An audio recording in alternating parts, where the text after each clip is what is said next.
انا عايز اعرف انت اتاكدتي ان انت رجلك خلاص فيها مشكله ولا لسه هتتاكدي؟ هو الدكتور اكد لي ان انا عايزه اغير مفصل في رجلي اليمين. طب هو برضو انا يعني عايزين هي بتمشي كويس على رجلها، فانا برضو هي عندها مشكله في رجلها، فبناشد اي دكتور كويس يشوف حالتها. انا هسيب لكم كده كده الرقم بتاعهم في اول كومنت. عايزين دكتور عظام كويس يشوف رجلها ويتاكد بالله عليكم هل هي محتاجه عمليه ولا لا. الدكتور اللي قال لك انت محتاجه عمليه صح؟ اه. ومفيش اي حاجه في جهازك خالص؟ خالص. مفيش اي حاجه جبنالهاش اي خالص. حاجه خالص، ما جبنالهاش اي حاجه خالص. فبابا يعني غلبان على قده يعني، ما فيش عشان نجيب. عايزه اجهزه وعايزه حاجات مطبخ، حاجات ليها برضو، ما فيش.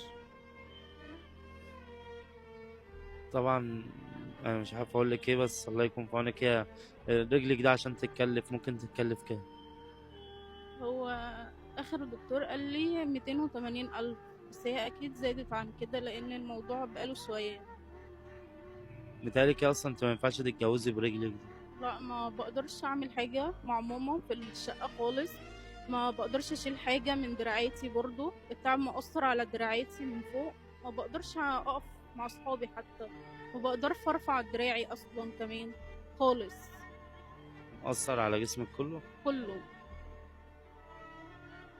واضح ان هو مخلي نفسيتك اصلا وحشه قوي. مش عارفه اتعايش زي الناس اصلا. انت لا قدر الله عملت حادثه هي اللي وصلتك لكده؟ لا لا، هو لوحدي كده رجلي تعبتني مرة واحدة. رحت كشفت عند كذا دكتور، قال لي خشونة، لحد ما حد رشح لي دكتور كويس رحت عنده.